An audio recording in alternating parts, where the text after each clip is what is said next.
Ayan, magandang umaga mga katrabaho. Nandito tayo ngayon sa Plasang Luma, dito sa may Pidela.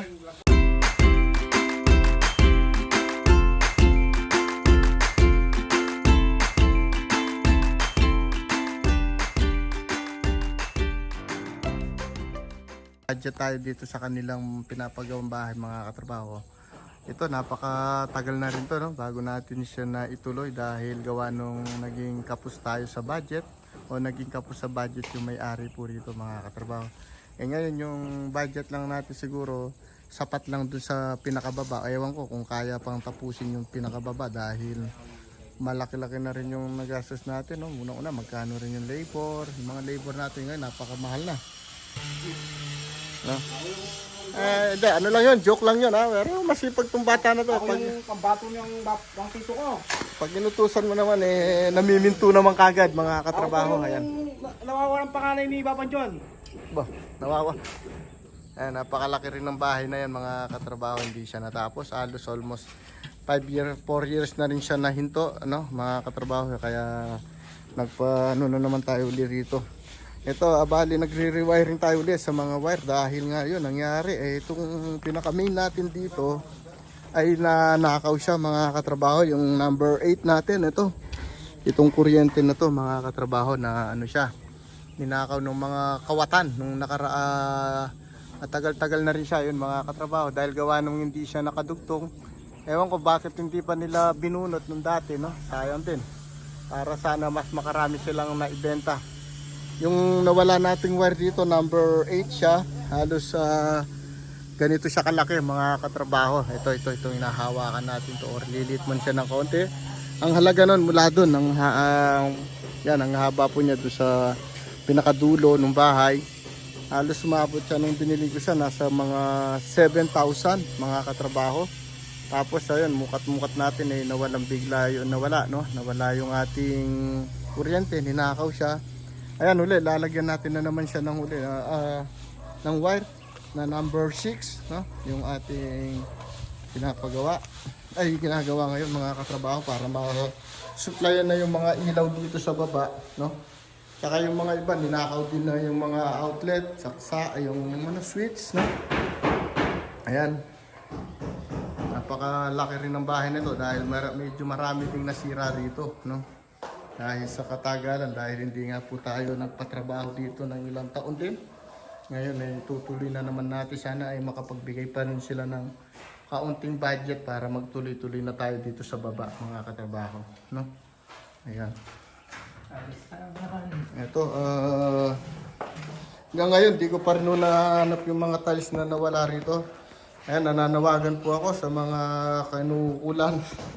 Kung meron po kayong ganitong tiles, no? Ipagbigay alam ninyo kagad para matapos na natin yung tiles. Yung una kasi ito, halos na lang po kompleto to. Kaya lang nangyari, marami kasi yung mga nabasag ng mga tiles nila. Kaya hindi siya natapos kagad dito. Or yung iba talaga naging kulang. Pero may mga may mga nabasag kaya hindi siya natapos, no? Kaya ito, meron doon isa, dalawa, tatlo. Tapos dito nangyari ay dumiretso na sila kagad doon sa may dulo. Dapat ang ginawa na sana nung unang nag-tiles, ginawa na muna nila bago sila dumiretso ron ay pinuno muna nila nito mga katrabaho. At least kung kukulangin man, yung pinakadulo na lang ang kulang natin para mas maganda sana tingnan kung ganun yung ginawa nila, no? Kaya lang, ang ginawa nila ay ayun, nakabasag sila dun sa harap, saka dito hindi pa nila nailagay yung mga suroho. Kaya mas marami, medyo tayo ngayon, hirap tayo maghanap ng mga tiles dito mga katrabaho. Ayan, napakalaking bahay na yan. Ito, akit tayo dito sa second floor. Ayan, marami din siyang nasira dahil gawa nung hindi rin natin siya na subaybayan dahil gawa nung siyempre may mga trabaho tayo sa labas. Kaya ano lang tayo, ngayon lang natin siya pinalikan. Ayan, may mga cabinet na rin siya. Ayan, kompleto na yung mga ginawa ko dating cabinet dito, mga katrabaho. Ayan. No? Dito, wala pa tayong cabinet dito sa isang kwarto na to. Bali, ano to, 3 kwarto ito, mga katrabaho. Ito yung pinakasala pa rin niya dito sa second floor, no? Tapos meron pa siya rito. Kaya napakaluwag nito, mga katrabaho. Itong bahay na to ay nagawa natin, nabuo natin siya. Na wala siyang kaplano-plano, no? Wala tayong pinagawang plano. Ito yung pinaka daily kitchen niya, mga katrabaho. Ngayon kung titignan natin dito kung kakayanin, baka malay natin pwede pa rin natin siyang slab na rin kung tatanungin natin doon sa may-ari. Sayang din siya, no? Tapos gawin na lang natin sa pinaka-terrace, mga katrabaho. Kung okay lang doon sa may-ari, no? Ayun.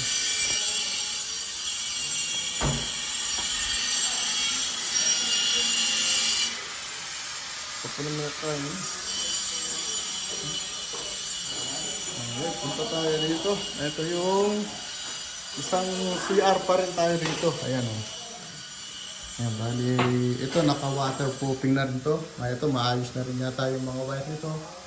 Ayan, nagbakbak din sila ng kisame dahil nga gawa nung pinasukan ng mga patag doon, yung mababait na daga, no, mga katrabaho. Ayan, napunit, no. Binuksan nila, mga katrabaho. Ayan, may mga pintana naman tayo rito. Ayan, napakalaki yung mga CR na pinagawa natin. Kaya CR pa lang talaga napakalaki ng gastos. Ayan mo yung mga CR natin, sobrang laki. Ito, wala na palang hot and cold to. Bali, ano lang siya. Ito lang pala yung, dahil ano lang pala to. Pang bisita, kaya wala na siyang pang hot and cold, mga katrabaho. Pero ito na waterproofing na natin to. Pero siguro bago natin siya ituloy na patalis pag nagka-budget ulit ay magpapa-waterproofing ulit tayo. Tapos i-test tayo ulit, mga katrabaho. Ito yung pangalawang kwarto. Ayan. May mga cabinet din yan. Tagal na rin siya talagang nahinto. Ayan, mga kisame natin, nakamasigya na rin yung iba. Ito, matigas na to. Mahirapan na silang mag-ano rito. Mag-tiles, no? Ay magliha, mga katrabaho. Okay, ito yung pinaka-terrace, no? Ito, nag-aano siya ng tubig dito, nagpupondo. Gawa nang medyo malalim siya rito, mga katrabaho.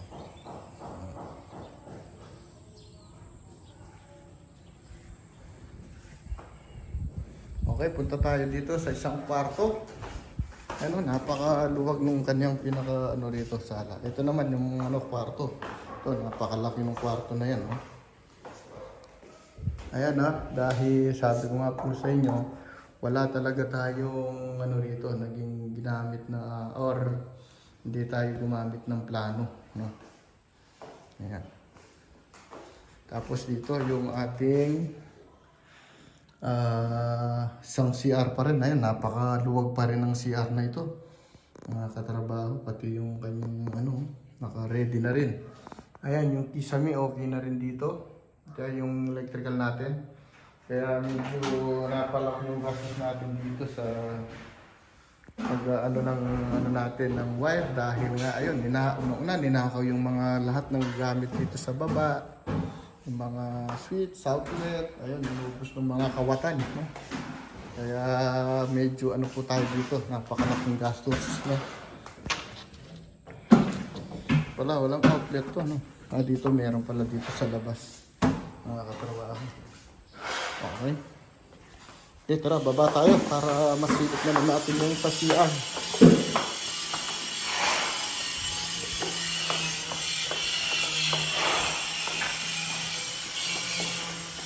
Ito naman yung ating kitchen. Ayan, meron na tayong cabinet dito sa may kitchen, mga katrabaho. Tapos ito pala yung isang kwarto. Bali sa taas, 3 yung kwarto natin. Dito maid's room to, mga katrabaho. Kaya meron tayong ganitong isang kwarto pa rin dito sa baba. Tapos meron din siyang aircon. No? Ayan.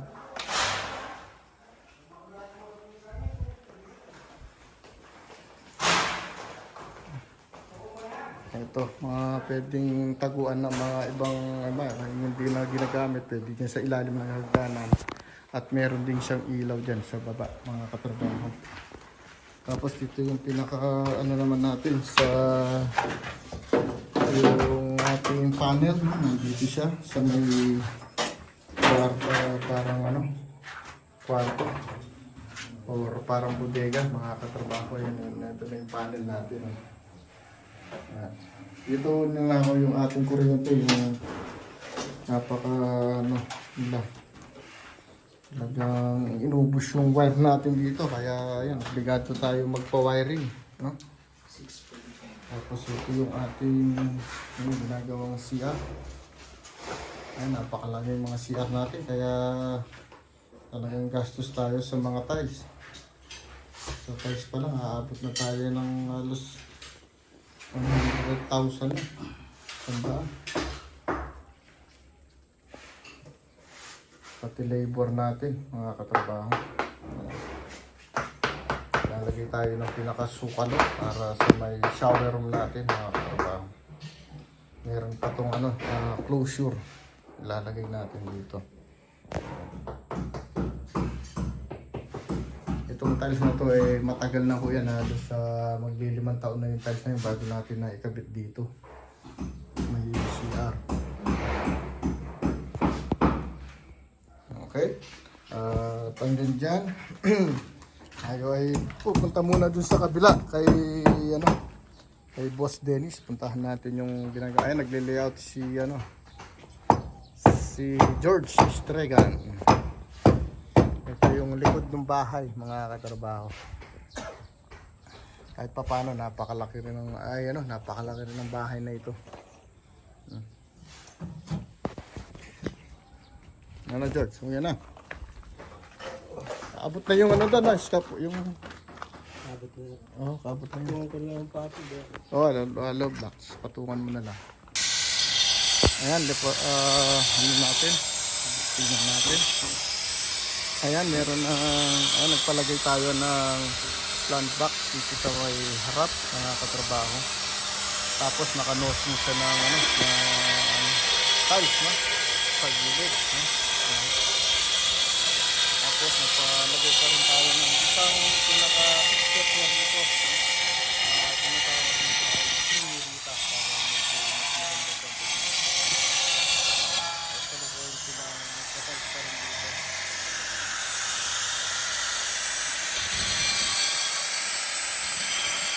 Yung ating project dito. Napakaganda naman. Simple lang naman siya, mga katrabaho. Ayan. Okay, tara, pasok tayo dito sa loob.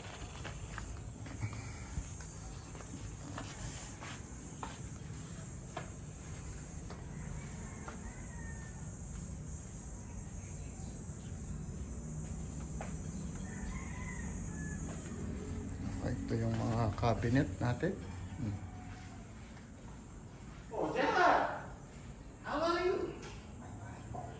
Ayan o, yung mga cabinet na ginawa ni Boss J, no?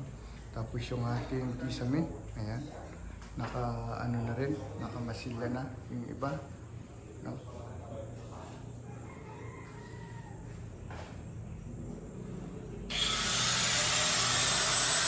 Ayan, yung mga pintana na rin, mga katrabaho. Tapos yung ating double deck.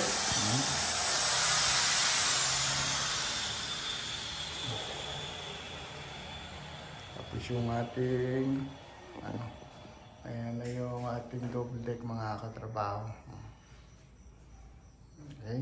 Tapos yung CR. Ito yung mga pinto natin.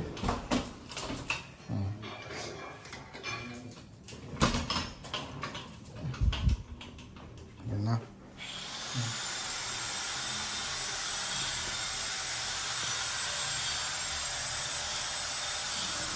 Tiles na rin tayo dito. Yung tiles natin, ha? Yeah, yan mo yung doon. Masilihan mo muna yung sa CR. Oh, meron dyan pa. Mamaya pag dumating siya na, papabili tayo. Tsaka yung ano ata, meron na rin yung boral para sa kisame. Muna ako sa labas, no? Na? Sige. Tignan, ayaw ko nasan ba yung boral. Hanapin mo lang yung boral dyan. Ito, yan. Kasalukuyan pa rin na ano ni Jade itong ating cabinet dito. No? Ayan, wala pa si Boss Jerry.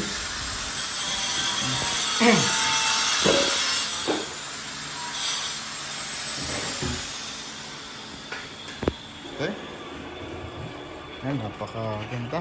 Ang ating simple lang siya. Nakakatrabaho. Ano nga Dennis? Tension. May Gibson tape labas dun. Na? Gibson tape. Tignan mo rin, baka nandun sa ano, napin mo dyan. Alam ko meron silang tira pa dyan. Mamaya papabili tayo. Ilista mo muna yung ano, bibilin para ano.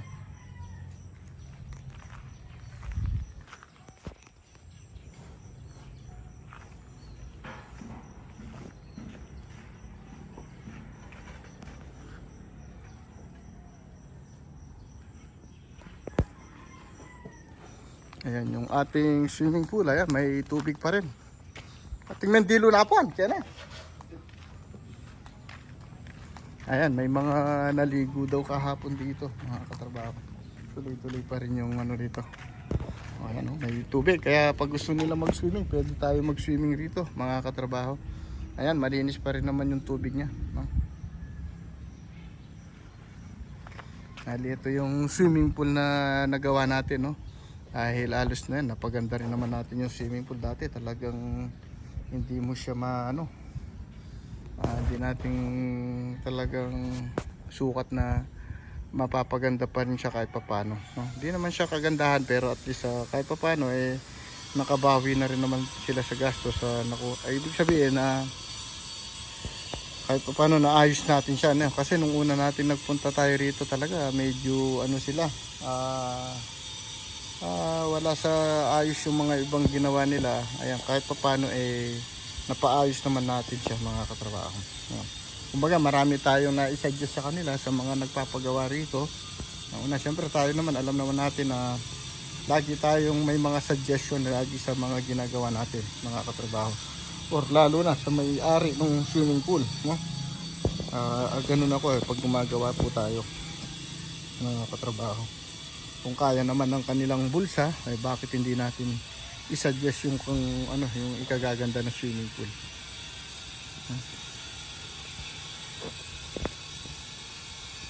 Okay.